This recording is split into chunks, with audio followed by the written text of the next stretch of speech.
See Mr. Ilham Aliyev, President of Azerbaijan, Honorable Heads of States and Governments, Excellencies, ladies and gentlemen.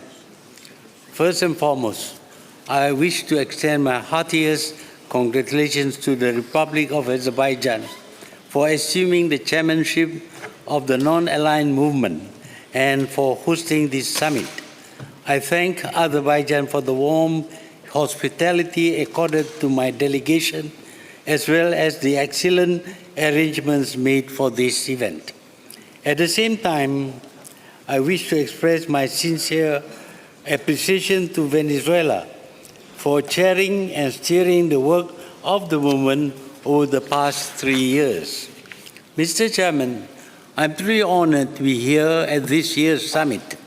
The last time I addressed this event was in 2003, when Malaysia was chair of the movement.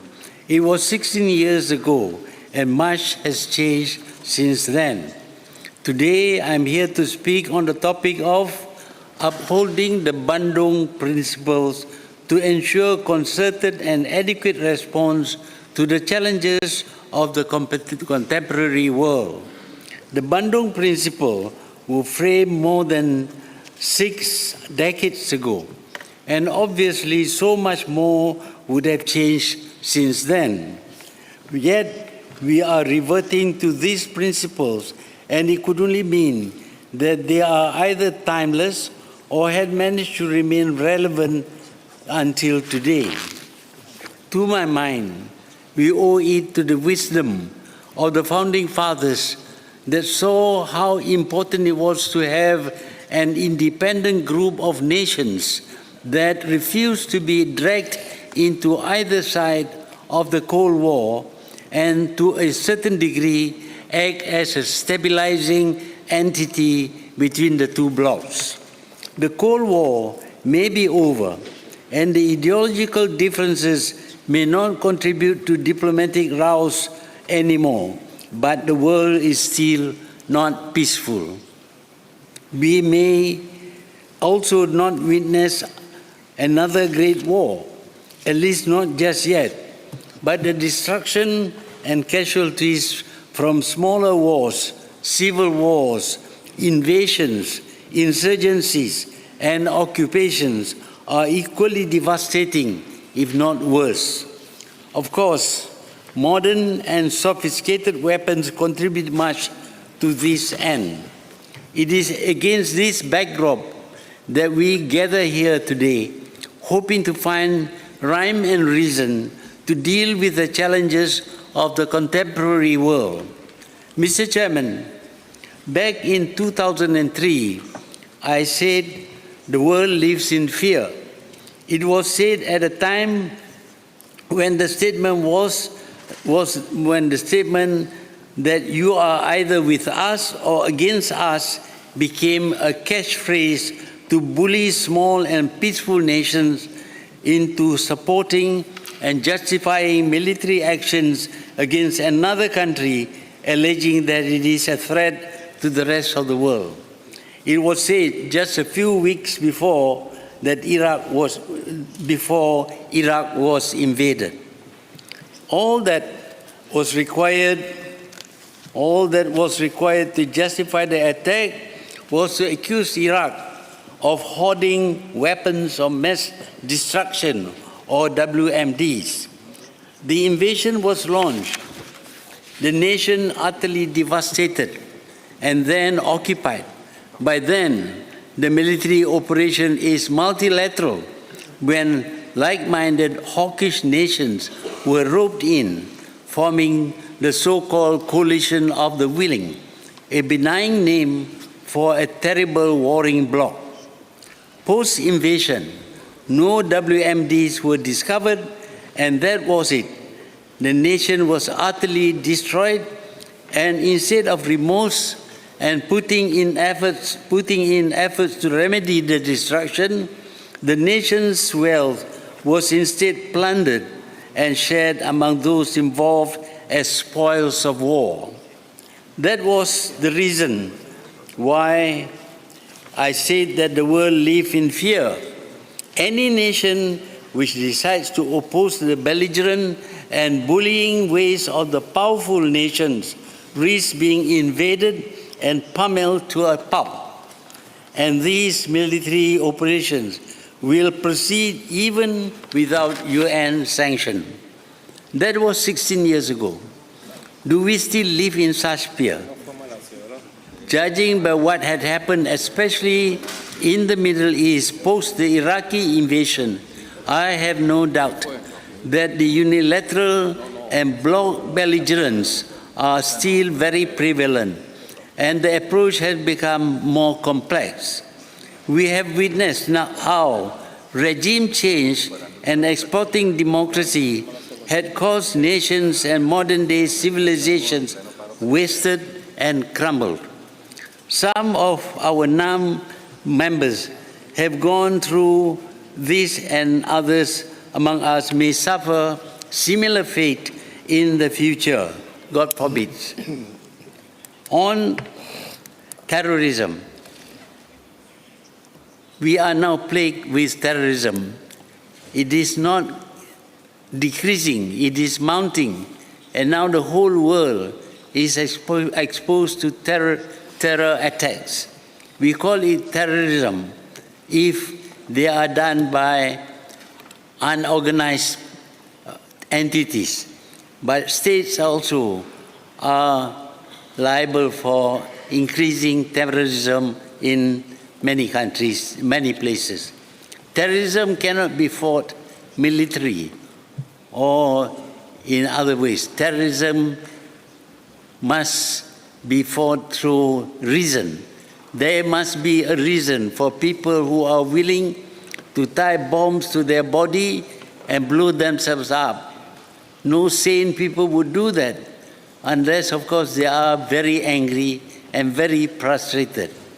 They do so because other means are not open to them to solve the problems that they face. Their countries have been occupied and they have no other means of getting back their country because they are not countries with armed forces of the kind that they have to fight against. So until we find the reasons for their terrorism and we attend to those reasons and cure them, terrorism is going to continue, and it will even mount to affect all the countries of this world. So I would urge countries which are interested in reducing terrorism to find out why they should do all these nasty things. There must be a reason for their doings. And once we discover the reason and attend to the reason, then it may be possible that the terrorism would be reduced or even eliminated. Mr. Chairman, while the threat of war looms over our heads, trade disputes, which are fast turning into trade wars, are causing havoc on our economies. The uncertainties they cause have led to nations becoming unable to plan and develop their countries, impoverishing their people, and causing social disorders, and are capable of giving rise to civil strifes, insurgencies, and conflicts. The trade wars are proving to be equally damaging and devastating, and using trade as a weapon today is an insidious way of choking nations out of their lives. I believe the increasingly damaging and protracted trade disputes has left Malaysia and other nations wondering when will it end and what kind of devastations will be left in its wake. Whether we like it or not, a trade war between the world's largest economies is bound to fracture the world trading system. Businesses need to plan smoothly and avoid disruptions, but tariffs, counter-tariffs, and other impediments to free trade may now become the new normal. The US-China mega trade war may be a symptom of something far worse, growing rivalry between the world's two biggest powers, lasting indefinitely. And as I said before, even if geostrategic rivalry is not already behind their current trade dispute, it is likely to result from a prolonged trade dispute on a global scale. Unfortunately, for Malaysia, we are caught in the middle. Economically, we are linked to both markets, and physically, we are also caught in between because of our geographical situation. We have cautioned our ASEAN neighbors on the need to cushion the impact of the superpower collision by enhancing our national resilience. This means building capacity by developing our competitiveness. To our numbed friends, I believe we must all do likewise. Ladies and gentlemen, honorable delegates, when I spoke at the United Nations recently, I shared with the delegates that Malaysia had launched a campaign to criminalize war. The basis of the campaign is that it is ridiculous to hang a murderer for killing one person, but to glorify the people who are responsible for the death of millions of people. As we are all aware, modern wars are total in every way, for not only will combatants be killed by innocent people, the children, the sick, and the incapacitated will be casualties as well. On top of that, whole countries are devastated and trillions of dollars lost. In the end, both victors and losers will suffer. As such, while we consider ourselves civilized, we are, however, still very primitive, since we accept killing people as a way to settle disputes between nations or within nations. We believe that there are other ways of settling disputes. We can negotiate or submit to arbitration by third parties, or we can resort to the courts of law, the World Court, the International Court of Justice, for example. And we say this because Malaysia does not just talk, we do. We settle disputes with our neighbors through negotiation and through the World Court. We won some and we lost some, but no one has been killed. Indeed, when one goes to court, one does not always get what one believes is rightfully ours. The same can be said with war. We do not always win. In a contest between two parties, one must lose if the other is to win. But if we use peaceful means, we can still lose, but it will cost us much less. No one would die, nor land devastated. Mr. Chairman, I would like to bring to this occasion on the fate of what awaits our poor Palestinian brothers. Palestine remains occupied by a brutal regime. This regime continues to expand illegal settlements on land that rightfully belongs to the Palestinians. Worse still, Israel has announced that it intends to annex parts of the West Bank, a move that clearly violates international law. Israel has claimed that Jerusalem is now their capital.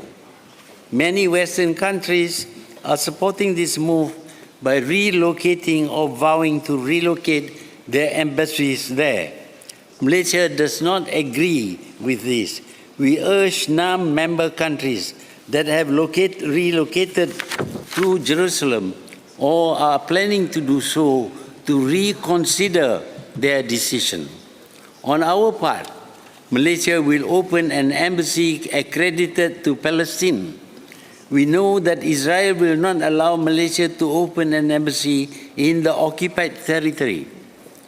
As such, we will open the embassy in Jordan. This would allow us to extend aid to the Palestinians more easily. But Israel will find a way to ensure no aid reaches Palestine. It is clear that what the regime wants. Every day, it is working on how to choke the life out of Palestine and the Palestinians. And one cruel and inhuman approach is to confiscate more and more Palestinian land until there is no more left. Yet, the international community does nothing. The international community is unable to do anything. It is unfortunate that a world organization set up by the powerful nations now see those very people ignoring the resolution of the world body. Now we see others doing the same. Mr. Chairman, since I last spoke, I have noticed that the movement is not what it used to be. Before, NAM used to speak as one. We were united in our stand, bound by the 10 Bandung Principles. We spoke courageously and clearly about respecting sovereign equality, territorial integrity, and independence of state. We defended principles of justice and international law. We unquestionably respected the right to self-determination. We did all this and more by working together. Unfortunately, this is not the case anymore. We are fragmented. We are divided not because we do not believe in our shared values or principles, but because we have been tempted by the promise of economic benefits or favorable trade conditions.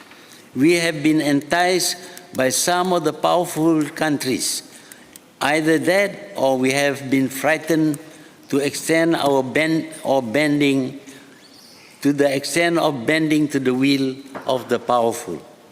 They have threatened us and with punitive measures such as embargoes or sanctions, or even worse. We are no longer united. Instead, we bicker with each other.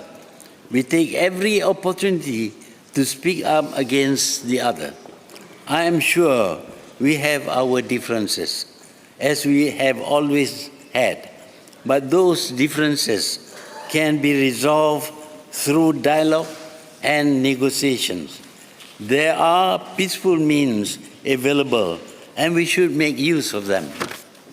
We should not give in to the powerful countries and give them the satisfaction of seeing us divided.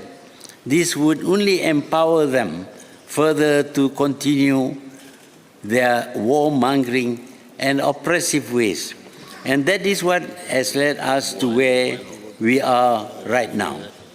Mr. Chairman, the theme of this year's summit, upholding the Bandung Principles to ensure concerted and adequate response to the challenges of the contemporary world, is fitting indeed.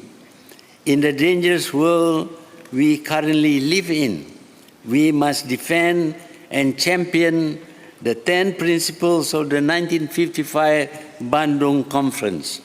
But we must do this together. Only then can we continue to revive the movements towards meeting its objectives. Only then can we put a stop to the injustices that we see today. Only then can we see a stable, peaceful, and harmonious world. And only then can we, the members of the non-aligned movement, stand tall and proud that we are not lackeys of the bullying and arrogant nations. I thank you.